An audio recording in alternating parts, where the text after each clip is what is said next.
আসসালামু আলাইকুম। আহ, আশা করি সবাই ভালো আছেন। আজকে আবার একটু ইনস্ট্যান্ট লাইভে আসতে হলো। একটা বিষয় একটু হয়তো আপনারা সবাই শিরোনামে দেখছেন বিভিন্ন জায়গায়, যে 25 কোটি টাকা নিয়ে গেছে আসিফ মাহমুদ এবং হাসনাত আবদুল্লাহ। তার মধ্যে 15 কোটি নিয়ে গেছেন আসিফ মাহমুদ, আর 10 কোটি নিয়ে গেছেন হাসনাত আবদুল্লাহ। তো শিরোনাম দেখে আবার সবাই একটু প্যারা খেতে পারেন যে 9,30,000 কোটি টাকা নিয়ে যাচ্ছেন তারেক রহমান, প্রধানমন্ত্রী তারেক রহমান। তো এটা অনেকটা এরকমই যে আগামীতে আমরা শুনছি যে বাজেট ধরা হবে, মানে প্রস্তাবিত বাজেটটা আসবে 9,30,000 কোটি টাকা। তো এটা তো বরাদ্দ, সরকার বরাদ্দ করছে যে সরকার এক বছরে এই বাজেট তারা খরচ করবে, এই নির্দিষ্ট কিছু খাতে তারা খরচ করবে। তো সেটা যদি এখন আমি বলি যে 9,30,000 কোটি টাকা নিয়ে যাচ্ছেন তারেক রহমান, মানে এমনভাবে বলা যে তারেক রহমান পকেটে করে নিয়ে যাচ্ছেন, তাহলে এটা যেমন হাস্যকর এবং মানহানিকর শোনাবে, ঠিক একই রকম একটা স্টেটমেন্ট আজকে কুমিল্লা জেলা পরিষদের প্রশাসকের পক্ষ থেকে এসছে। আমি জানি না বিএনপি সব মূর্খ লোকজনকে কোথা থেকে ধরে নিয়ে আসে, যাদের বিন্দুমাত্র অ্যাডমিনিস্ট্রেশন নিয়ে ধারণা নেই, যাদের না আছে কোনো পড়াশোনা, প্রাতিষ্ঠানিক পড়াশোনা, যাদের না আছে কোনো ধরনের প্রাতিষ্ঠানিক বোঝাপড়া, বা জীবনে কখনো, মানে আপনারা তো দেখতে পেয়েছেন যে জেলা পরিষদের প্রশাসক কারা হয়েছে, সিটি কর্পোরেশনের প্রশাসক কারা হয়েছে, যারা নির্বাচনে পরাজিত হয়েছে কিংবা নমিনেশন বঞ্চিত ছিল, মানে যাদেরকে আপনি এমপি, জনগণ এমপি হিসেবে নির্বাচিত করে নাই, যাদেরকে জনগণ রিজেক্ট করেছে, যাদেরকে দল এমপি হিসেবে মনোনয়ন দেওয়ার জন্য যোগ্য মনে করে নাই, তাদেরকে জেলা পরিষদের প্রশাসক করা হয়েছে। এবং এই ধরনের লোকেরা এই ধরনের উল্টাপাল্টা কথাবার্তা এখন বলে বেড়াচ্ছে। তো এই বিষয়টা আমি একটু পরিষ্কার করা দরকার যে আসলে ঘটনাটা কী।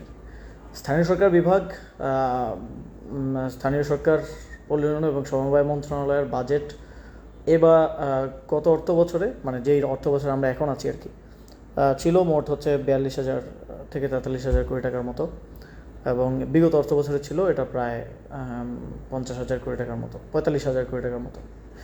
তো এই অর্থের মধ্যে একটা অংশ স্থানীয় সরকার বিভাগের একটা অংশ আছে বিশেষ বরাদ্দ, মানে এটা হচ্ছে বিশেষ বরাদ্দ। এটা যে কোনো স্থানীয় সরকার বিভাগের মন্ত্রী, সচিব, প্রতিমন্ত্রী, তারা যে উপজেলা পরিষদ, জেলা পরিষদ, সিটি কর্পোরেশন, পৌরসভা, ইউনিয়ন পরিষদ, যে কোনো জায়গায় বরাদ্দ দিতে পারেন। প্রয়োজন যদি তিনি অনুভব করেন যে এখানে এটা প্রয়োজন আছে বা কোনো প্রজেক্টের জন্য, সেটা বরাদ্দ দিতে পারেন। এর বাইরে তো সাধারণ বরাদ্দ আছেই। সাধারণ বরাদ্দটা সাধারণত প্রপোর্শনেটলি হচ্ছে ঠিক হয়ে থাকে। যেমন সাপোজ কুমিল্লা একটা জেলা, ফেনী একটা জেলা, কিন্তু কুমিল্লা জেলাতে উপজেলার পরিমাণ ফেনীর থেকে অনেক বেশি। তো কয়টা উপজেলা আছে, জনসংখ্যা কত, ভোটার সংখ্যা কত, সেটা বিবেচনায় যদি 10 কোটি টাকা থাকে তাহলে 7 কোটি টাকা কুমিল্লা, 3 কোটি টাকা ফেনীতে আসবে। এভাবে হচ্ছে সাধারণ বরাদ্দটা প্রপোর্শনেট রেশিও অনুযায়ী হচ্ছে বিভক্ত করা হয়। এবং এই সাধারণ বরাদ্দটা বরাদ্দের 5টা খাত টোটাল। এর মধ্যে একটা হচ্ছে জেলা পরিষদ, একটা পৌরসভা, একটা উপজেলা পরিষদ, একটা ইউনিয়ন পরিষদ, একটা হচ্ছে আমাদের সিটি কর্পোরেশন। তো এই 5 খাতে হচ্ছে চলে যায় আর কি। তো এটা হচ্ছে সাধারণ বরাদ্দ। এটা প্রতি বছরই নির্দিষ্ট বরাদ্দ থাকে, সেটা 4টা ধাপে আর কি, 3 মাস করে 4 কোয়ার্টারে এই টাকাটা অবমুক্ত করা হয়। এবং পরবর্তীতে জেলা পরিষদের যিনি প্রশাসক থাকেন, অন্তর্বর্তী সরকারের সময় ছিলেন ডিসি পদাধিকার বলে, এখন তো প্রশাসক বিএনপি নিয়োগ দিয়েছে, অন্যান্য সময় নির্বাচিত জেলা পরিষদ চেয়ারম্যান থাকেন, তার সভাপতিত্বে একটা কমিটি আসলে নির্ধারণ করে যে খরচটা কীভাবে করা হবে। এই যে বরাদ্দটা আসলো, এটা কীভাবে খরচ করা হবে, এটা তারা বসে নির্ধারণ করেন, এবং তারা সেটা পরবর্তীতে চূড়ান্ত প্রশাসনিক অনুমোদনের জন্য আবার মন্ত্রণালয়ে পাঠান, মন্ত্রণালয় সেটা অনুমোদন দেয়। তো এই ক্ষেত্রে যেটা উনি বলছেন, প্রথমত উনি একেবারেই কাঁচা একটা মিথ্যা কথা বলেছেন, সেটা হচ্ছে রাজস্ব খাত থেকে কারো এলাকায় কোনো ধরনের বরাদ্দ নিয়ে যাওয়ার কোনো সুযোগ নেই। রাজস্ব খাতের নিজস্ব একটা বছরের শুরুতেই জেলা পরিষদ ঠিক করে নেয় সে কোথায় কতটুকু খরচ করবে, এবং কিছুটা হয়তো বাজেট থাকে জেলা পরিষদের যিনি চেয়ারম্যান থাকেন বা প্রশাসক আছেন এখন, তার সে ইচ্ছা মতো সে কোথায় খরচ করবে সেটার জন্য হয়তো কিছুটা থাকে, সেখান থেকে নেওয়ার কোনো সুযোগ নেই। এটা না রাজস্ব খাত না, এটা মূলত এডিপির যে বিশেষ বরাদ্দ থাকে সেই বিশেষ বরাদ্দের কথা উনি বলেছেন। তো উনি এটাকে রাজস্ব খাতের সাথে গুলিয়ে ফেলেছেন। এবং এই বিশেষ বরাদ্দটা দেয়া হয়েছে, এই বিশেষ বরাদ্দটা প্রায় 5টা খাতে। আমার যতদূর নলেজ আছে যে 1,25,00,00,000 অথবা 100 কোটি থেকে 125 কোটি খাত ভেদে ভিন্ন হয়। এটা এই জেলা পরিষদ, উপজেলা পরিষদ, পৌরসভা, ইউনিয়ন পরিষদ এবং সিটি কর্পোরেশনের জন্য বরাদ্দ দেওয়ার এখতিয়ারটা মন্ত্রী অথবা প্রতিমন্ত্রী অথবা হচ্ছে উপদেষ্টা যেই থাকেন দায়িত্বে তার হাতে থাকে, সেটা বরাদ্দ দিতে পারে। এবং আমি যখন দায়িত্বে ছিলাম স্বাভাবিকভাবেই আমি সারা দেশেই এই বরাদ্দটা সাধারণত অন রিকোয়েস্ট দেওয়া হয়। এটার প্র্যাকটিস হচ্ছে অন রিকোয়েস্ট। তারপর হচ্ছে অ্যাপ্লিকেশন আসে, অনেক সময় আপনারা অনেক অ্যাপ্লিকেশন করেন যে আমাদের বাড়ির পাশে বা গ্রামে এই রাস্তাটা করাটা খুব প্রয়োজন, মানে জনগুরুত্বপূর্ণ বিবেচনায় ওই অ্যাপ্লিকেশনটা উপজেলা পরিষদে আপনারা দিয়ে থাকেন, মাঝে মধ্যে ইউনিয়ন পরিষদে দিয়ে থাকেন। সেখানে ইউনিয়ন পরিষদের চেয়ারম্যানের স্বাক্ষর কিংবা উপজেলা পরিষদের যে উপজেলা চেয়ারম্যান থাকেন কিংবা উপজেলা চেয়ারম্যানের অনুপস্থিতিতে প্রশাসক থাকেন, তাদের স্বাক্ষরে এটা হচ্ছে মন্ত্রণালয়ের কাছে আসে। তো মন্ত্রণালয় এই অ্যাপ্লিকেশনগুলো একসাথে আর্কাইভ করে, একসাথে এটা তালিকা করা থাকে এবং ওই আর্কাইভটা থেকে উপদেষ্টা বা মন্ত্রী ওই অ্যাপ্লিকেশনের ভিত্তিতে হচ্ছে বরাদ্দ দিয়ে থাকেন। আবার অনেক ক্ষেত্রে সাপোজ যে বরাদ্দ দেওয়া হচ্ছে এক জেলা থেকে বা এক উপজেলা থেকে কোনো অ্যাপ্লিকেশনই আসলো না, তো সেটাকে বরাদ্দ দেওয়া হবে না, সেখানেও একটা বরাদ্দ দিয়ে দেওয়া হয় যে 50 লাখ টাকা এই উপজেলায় বা এই জেলায় 5 কোটি টাকা। তো সেটা বরাদ্দ দেওয়ার মানেই শেষ না, এটা বরাদ্দ দেওয়ার পরেও ওই উপজেলা বা জেলা পরিষদের যিনি প্রশাসক বা চেয়ারম্যান আছেন তার নেতৃত্বে একটা কমিটি থাকে। ওই কমিটি বসে ঠিক করে, বা তাদের কাছেও তো অনেক অ্যাপ্লিকেশন জমা থাকে, ওই কমিটি বসে ঠিক করে যে এই টাকাটা বিশেষ বরাদ্দ এসেছে, এই টাকাটা কোন কোন খাতে এবার খরচ করা হবে। তো কুমিল্লাতেও এরকম বরাদ্দ দেওয়া হয়েছে, সারা দেশেই বিভিন্ন জেলাতে বরাদ্দ দেওয়া হয়েছে এবং সেটা সেই বরাদ্দটা ওই সংশ্লিষ্ট যারা দায়িত্বশীল ছিলেন, ডিসিরা ছিলেন তখন, তারা বৈঠক করে তারা ঠিক করেছেন যে কোন খাতে তারা কত মানে খরচ করবেন আর কি।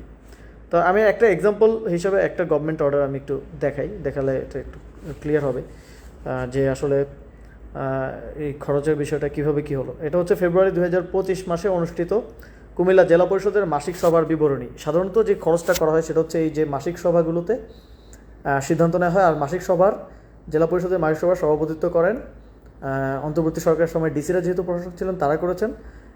সাধারণত জেলা পরিষদের চেয়ারম্যান করেন, এখন যেহেতু প্রশাসক আছেন এখন প্রশাসক করেন। প্রতি মাসেই এই মাসিক সভা হয়। তো এই একটা মাসিক সভার কার্যবিবরণী আমি একটু দেখাবো। এটা হচ্ছে ফেব্রুয়ারি 2025 মাসে অনুষ্ঠিত কুমিল্লা জেলা পরিষদের মাসিক সভার কার্যবিবরণী এবং এখানে ডিটেলস আছে যে উপস্থিতির তালিকা কারা কারা ছিলেন, আলোচ্যসূচি কী ছিল।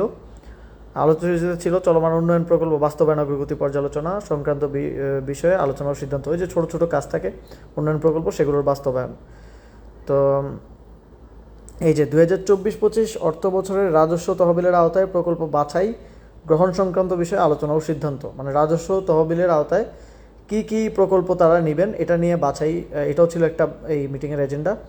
2024-25 অর্থ বছরের এডিপি বিশেষ বরাদ্দের আওতায় প্রকল্প গ্রহণ সংক্রান্ত বিশেষ আলোচনা ও সিদ্ধান্ত, এটা হচ্ছে আমাদের আলোচনার বিষয়। এই যে বিশেষ বরাদ্দর যে টাকাটা সেখানে ছিল, সেই টাকাটা কোন খাতে কোথায় খরচ হবে এটা নিয়ে হচ্ছে এই বৈঠকে আলোচনা হয়েছে এবং কিছু সিদ্ধান্ত হয়েছে। তো এখানে কি কি কোন কোন বিষয়ে খরচ হয়েছে দেখেন। এখানে একটা হচ্ছে সোলার লাইট স্থাপনের জন্য খরচ হয়েছে 1,14,00,000 টাকা খরচ হওয়ার, মানে এই বরাদ্দ দেওয়ার সিদ্ধান্ত তারা নিয়েছেন। তাদেরকে মনে করেন কুমিল্লা জেলা পরিষদকে দেওয়া হলো সাপোজ 1 কোটি টাকা, তারা সিদ্ধান্ত নিলেন যে তারা এখান থেকে 10 কোটি টাকা, তারা সিদ্ধান্ত নিলেন যে 1,14,00,000 টাকা তারা সোলার লাইট স্থাপনের পেছনে ব্যয় করবেন। এটা ই টেন্ডারের মাধ্যমে তারা টেন্ডার করবেন, মানে এই মিটিংয়ে শুধু সিদ্ধান্ত হয়েছে, এই মিটিংয়ের পর তারা এটা টেন্ডার করেছেন। তারপরে কর্মহীন অসহায় ব্যক্তিদের কর্মসংস্থানের লক্ষ্যে 26 লক্ষ টাকা, অসহায় কর্মহীন ব্যক্তিদের কর্মসংস্থানের লক্ষ্যে 62 লক্ষ টাকা, 104টি বিদ্যালয় এবং 14টি কলেজে হয়তো কিছু আসবাবপত্র দিয়েছে, সেটা 23 লক্ষ টাকা। এরকম হচ্ছে এই যে প্রত্যেকটা খাত এবং কোন খাতে কত টাকা বরাদ্দ, এইটা এখানে পুরো তালিকাটা আছে। এই যে এখানে দেবিদ্বার পৌরসভার আছে, কুমিল্লা সদর ইউনিয়নের আছে, এখানে আরও বিভিন্ন ওই জায়গার আছে। এখানে এই যে সিটি কর্পোরেশনেও কোন খাতে কত খরচ হচ্ছে সেটা আছে। এই যে সিটি কর্পোরেশনের বিভিন্ন মসজিদে বরাদ্দ, তারা এখানে বসে সিদ্ধান্ত নিয়েছেন যে তারা এই অর্থের একটা অংশ বিভিন্ন মসজিদে বরাদ্দ দিবেন। এই যে মদিনা মসজিদ কুমিল্লা ৮ নং ওয়ার্ড সিটি কর্পোরেশন ৫ লক্ষ টাকা, এবং মসজিদে যে বরাদ্দটা যাচ্ছে সেটাও কিন্তু এই টেন্ডারিং প্রক্রিয়ার মধ্য দিয়ে এটা সম্পূর্ণ পিপিআর অনুযায়ী ব্যয় করতে হবে। এই টাকা আপনি কাউকে ক্যাশ হাতে দিতে পারবেন না, ক্যাশ মানে এই টাকাটা আপনাকে পিপিআর অনুযায়ী ব্যয় করতে হবে। যেই সাধারণত যেই প্রক্রিয়া টেন্ডার নিতে হয়, টেন্ডার নিয়ে সেখানে কাজ করে দিতে পারে জেলা পরিষদ, এবং পিএসসিও করা যায়। পিএসসিটা এটার ক্ষেত্রে হয়তো একটা নীতিমালা আছে যে 50%-এর বেশি পিএসসি করতে পারবে না, 50% প্রজেক্ট করতে হবে আর কি। তো এটা হচ্ছে এই যে কুমিল্লা আদর্শ সদরের বিভিন্ন মসজিদে বরাদ্দ, এই যে অধিকাংশই এখানে মসজিদে বরাদ্দ। তো এটা হচ্ছে একটা পেপার। তো এরকম আমার কাছে অনেকগুলো আছে, এই যে এখানে অনেকগুলোই আছে, প্রায় যে কুমিল্লাতে যা যা গেছে প্রায় অলমোস্ট, কুমিল্লার বাইরে হয়তো কয়েকটা থাকতে পারে। এই যে এটা হচ্ছে জুন মাসের কোথায় কোথায় কী খরচ করবে। এই যে 24 জুন 2025 খ্রিস্টাব্দ তারিখে অনুষ্ঠিত জেলা পরিষদের মাসিক সভায় খাতভিত্তিক গৃহীত প্রকল্প তালিকা। আমি আপনাদেরকে ফেব্রুয়ারি মাসেরটা দেখালাম, আবার জুন মাসেরটা দেখাচ্ছি। এই যে জুন মাসে কোথায় কোথায় খরচ হয়েছে দেখেন। একটা মসজিদ সংস্কারের দাউদকান্দিতে 2 লাখ টাকা বরাদ্দ, 1.5 লাখ টাকা বরাদ্দ, এবং এই যে ই টেন্ডারের মাধ্যমে কিছু খরচ হয়েছে প্রকল্প কমিটির মাধ্যমে। এই যে এখানে নাঙ্গলকোট আছে, 14 গ্রাম আছে, হোমনা আছে, সদর দক্ষিণ উপজেলা আছে, বুড়িচং আছে, তিতাস সিটি কর্পোরেশন, এই সব কিছু মিলে 40 লক্ষ টাকা। এই যে এখানে আবার নাঙ্গলকোটের কিছু আছে, তারপরে বরুড়া আদর্শ সদর। আমি যেহেতু কুমিল্লা নিয়ে আলোচনা হচ্ছে সেজন্য কুমিল্লারগুলো দেখাচ্ছি। এর বাইরে সারা দেশেরই আছে, মানে সারা দেশেই ঠিক একই প্রক্রিয়ায় আসলে সিদ্ধান্তগুলো হয়। যিনি জেলা পরিষদের দায়িত্বশীল থাকেন তার নেতৃত্বে একটা প্রতি মাসে মাসিক সভা হয়, এবং মাসিক সভায় সিদ্ধান্ত হয় যে বিশেষ বরাদ্দ কিংবা রাজস্ব খাতের বরাদ্দ কোন খাতে খরচ হবে। তো এটা ইন্টারেস্টিংলি তিনি বলছেন যে আসিফ মাহমুদ এবং হাসান আবদুল্লাহ নিয়ে গেছেন। তো এই জন্য আমি ক্যাপশন দিলাম যে এই মাননীয় প্রধানমন্ত্রী তারেক রহমান মানে নিয়ে যাচ্ছেন। আসলে তিনি তো নিয়ে যাচ্ছেন না, তিনি বাজেট, মানে সরকার বাজেট প্রণয়ন করছে। এখন বাজেট প্রণয়ন করে যদি বলা হয় যে নিয়ে যাচ্ছেন, তো এটা খুবই ইন্টারেস্টিং যে বিএনপির একজন জেলা পরিষদের চেয়ারম্যান, প্রশাসকের মতো জায়গায় একটা লোককে বসিয়েছে, তিনি আসলে নিয়ে যাওয়া এবং বরাদ্দ দেওয়ার মধ্যে পার্থক্যটা বোঝেন না। এবং এটার প্রক্রিয়া খরচের মানে কথাটা সাউন্ড লাইক যে আসিফ মাহমুদ 15 কোটি টাকা পকেটে করে নিয়ে গেছে আর হাসান আবদুল্লাহ 10 কোটি টাকা পকেটে করে নিয়ে গেছে। তাহলে এটা আমরা তো এভাবেই বলা উচিত, মানে তারা যেমন বলছে যে তাহলে 9,30,000 কোটি টাকা বিএনপি পকেটে করে নিয়ে যাচ্ছে। যাই হোক, এটা জোক অ্যাসাইড, আসলে বিএনপির উচিত ছিল তারা যাদেরকে জেলা পরিষদের প্রশাসক নিয়োগ দিয়েছে তাদেরকে একটা ন্যূনতম ট্রেনিং দেয়া। মানে এটা আমার দেশের এসএসসি পাস কাউকেও যদি এরকম একটা দায়িত্ব দেওয়া হয়, তিনিও এতটুকু সহজ বিষয় বুঝবেন রাজস্ব খাত কোনটা বিশেষ বরাদ্দ খাত, এবং এটা খরচ কিভাবে হয়েছে, খরচের প্রসেস কি, এবং এই খরচের পুরো প্রসেসের সাথে আমি উপদেষ্টা থাকা অবস্থায় আমার সংশ্লিষ্টতার কোনো সুযোগ নেই, হাসান আবদুল্লাহ সংশ্লিষ্টতার কোনো সুযোগ নেই। এটা জেলা পরিষদ সিদ্ধান্ত নিয়েছে, জেলা পরিষদের মাসিক সভায় সিদ্ধান্ত হয়েছে, ডিসির সভাপতিত্বে এটা সিদ্ধান্ত হয়েছে। এখানে জেলা পরিষদের যারা অন্যান্য সদস্যরা আছেন তাদের অংশগ্রহণের সিদ্ধান্ত হয়েছে, এবং এটা খরচটাও হয়েছে প্রজেক্টের মাধ্যমে, প্রকল্পের মাধ্যমে। যে এখানে আপনারা দেখেছেন ই টেন্ডারের মাধ্যমে এই খরচটা নির্ধারণ, মানে খরচটা বাস্তবায়ন করা হয়েছে। যে একটা সাপোজ ওনাদের কাছে অ্যাপ্লিকেশন আছে যে একটা মসজিদে অজুখানা প্রয়োজন, অজুখানার জন্য গ্রামবাসী বা এলাকাবাসী অ্যাপ্লিকেশন করেছে, তো তারা মিটিংয়ে বসে সিদ্ধান্ত নিল যে ওকে, এখানে অজুখানা করে দেওয়ার জন্য আমরা একটা 3 লক্ষ টাকার একটা টেন্ডার করব। তো ওইটা এই টেন্ডারের মাধ্যমে সেই মসজিদে খরচ হয়েছে। এটাকে জেলা প্রশাসক বলছেন যে হাসান আবদুল্লাহ নিয়ে গেছেন, আসিফ মাহমুদ নিয়ে গেছেন। তো আমি বিএনপির প্রতি, আমাদের প্রধানমন্ত্রী তারেক রহমানের প্রতিও আহ্বান জানাবো, আপনারা এদেরকে একটু শিক্ষা দীক্ষা দেন, একটু লার্নিং আমার মনে হয় প্রয়োজন, বিন্দুমাত্র একদম ন্যূনতম লার্নিং প্রয়োজন।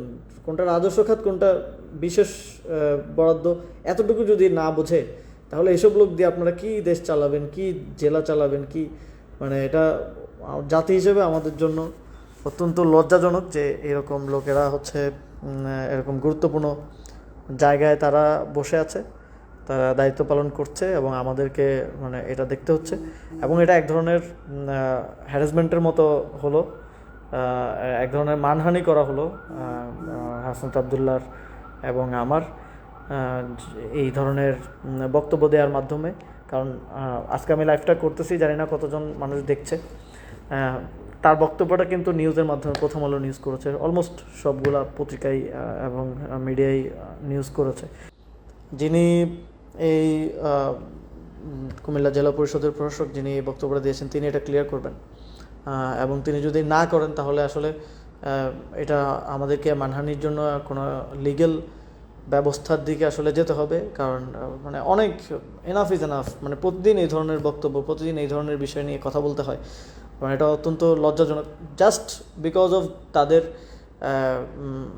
এই প্রতিষ্ঠান সম্পর্কে, এই সরকার কীভাবে চালাতে হয়, মন্ত্রণালয়, জেলা পরিষদ সম্পর্কে কোনো বেসিক ধারণা নাই, বরাদ্দ সম্পর্কে কোনো ধারণা নাই, রাজস্ব খাত কোনটা, বিশেষ বরাদ্দ খাত কোনটা, তাদের নলেজের অভাবের কারণে আমাদেরকে এই জিনিসগুলো প্রতিদিন দেখা যায় ফেস করতে হচ্ছে, জবাব দিতে হচ্ছে, আর টাইম নষ্ট হচ্ছে, মানহানি হচ্ছে।